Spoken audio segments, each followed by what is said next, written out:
Last big swing down the page, retracement back to just above the 50% level, structure coming in there. So if I can get this market to test this level later today or tomorrow and a strong counter reversal here, I'll definitely consider some shorts.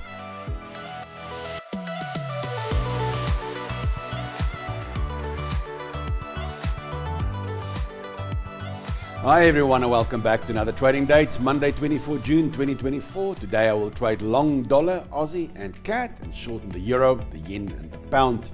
First up, the dollar index, still very strong on the news on Friday. Now everything is bullish. My short term turned bullish at last, medium long term and my intraday is dollar bullish. So nothing else that I can do is trying to be dollar long.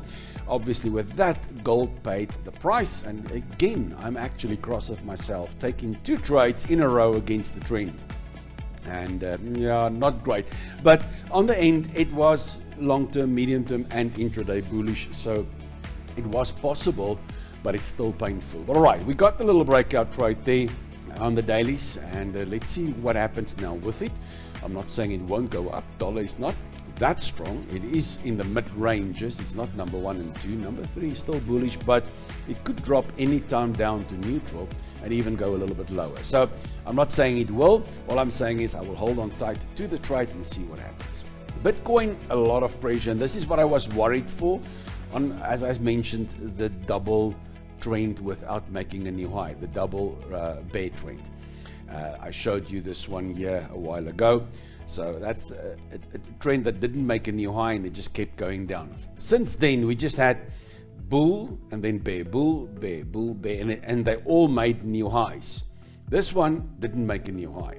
So this is the part that shows me it's a very big consolidation period coming up. So the $65,000 level was strong. It held on. I took a long-term position there, not big. And now it's dropping through. Now our next stop is these lows. I would say $60,000, $59,000. That's the next level it's going to fight with. And then worst case, let's say worst case is 0. The worst of the 2 setups would be this drop down here, which could bring us down to $56,000, $55,000. We could even come back and test this support resistance levels here, around about $50,000. That would make me nervous. But this is Bitcoin at a discount, and I would not buy. Trend is down. I think this trend line will be our the initial reversal signal. Not that I would definitely buy on that, but for now, as long as it stays below, I think we step aside and sit. Let's see. This trend line coming in here. I wonder if there's one from there. No, it's not that nice. I like this head and shoulders, the neckline coming down. Let's see if it tests here at $59,000.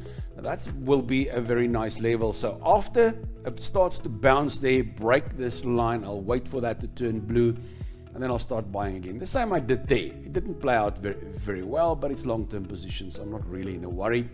I just don't want to buy unnecessary in sideways markets. This was good initial patterns, but they didn't work. Right. For now, I'm still waiting for that break of that flag pattern. That's still the bigger term one. And but let's just negotiate this support level on the base side. Then on the Euro US, we got the breakout trade there and missed the target. You can see that it missed the target by a couple of pips, unfortunately. So in this instance, nothing wrong exiting the trade. If you're not exiting the trade, make sure to pull the stop loss to this high and make sure that you don't lose money. That's the main thing. Euro is still much weaker than the dollar. Euro red zone, dollar green zone. So I'm still keen to hold on tight. No problem with that. On my mentoring program, we got another short also. So we had 2 entries up there, very nice entries. And so we are well in the money there. One of the trades we're going to close and one of the trades we're trailing stop loss.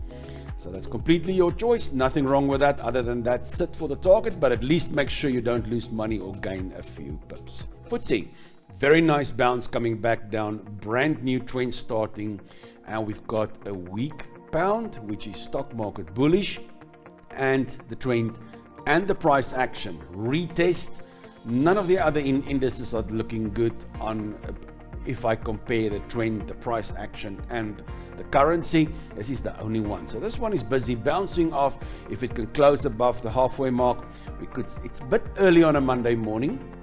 So maybe later today coming up, but a nice candle reversal off the support levels, that'll definitely get me interested in later today in some long setups. Swiss yen, Swiss neutral zone, yen red zone, bottom of the pile. I want to be short yen, but going long here will give me that short, but I'm going to need a retracement. I want to be long, but not up there. So I'm going to wait for the retracement, the retest, a nice candle reversal here, 61% FIP, right at structure. That's the place I will get interested. Before we continue, thank you for today's sponsor again, Incasu. When your business needs a reporting platform to improve the quality and speed of making decisions, consider Insight BI, a seamless add-on for reporting and business intelligence. Insight BI is an all-in-one, cloud-based 24/7 reporting solution. For more info, check out the link in the description. And the pound Australian dollar, pound red zone, Aussie green zone, just above the 61% FIP level, stalling now right at structure here. You can see a nice big black candle. If that closes like this at 11 o'clock, I'll definitely consider some shorts here. I'm really keen on shorting the pound. US yen, lovely trades on the mentoring group. We got a breakout there. We did the hammer candle there. We've been hitting targets all over the place. Now, last directional swing running up the page, retest on this structure here, right at 61% level. That's where I will get interested in some longs, dollar green zone, yen bottom of the pile. And this is what I'm after. This is definitely something I'm considering. It's Monday. It should retrace a little bit. If I'm lucky enough that it retraces deep enough, then I'll look for some longs here at this level. Pound cat, pound red zone, cat green zone, all the sparkle. Wanna be long cat. Shorting this would give me the long on the cat, right at 61% level. Most likely won't happen today, but maybe tomorrow. I'll leave this on my watch list. But a deep retracement back to the 61% FIP level, right at structure here, I'll consider some shorts.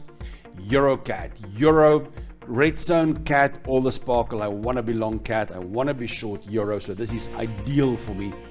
Last big swing down the page, retracement back to just above the 50% level, structure coming in there. So if I can get this market to test this level later today or tomorrow, and a strong candle reversal here, I'll definitely consider some shorts. In the New Zealand cat, New Zealand neutral, but cat, all the sparkle. I want to be long cat, and shorting this will give me the long on the cat. So last directional swing here, retracement back to 50-61% level, right at structure there. I'm waiting for that to test, and then a nice candle reversal. I'll then take some shorts. And the euro Australian dollar, euro red zone, Aussie green zone, definitely want to be short here. Nice big swing, retracement back to the 50% level, right at structure coming in there. Nice candle reversals there. That'll get me to go short. But guys, trading isn't just about my insights. Please fill up the comments below this video. You can support this channel by checking out the links in the description. Thank you for joining me today on this trading journey. Remember that trading carries risk. Don't forget to trade responsibly and never trade with money you cannot afford to lose. I can't wait to see my next video. Until then, trade well.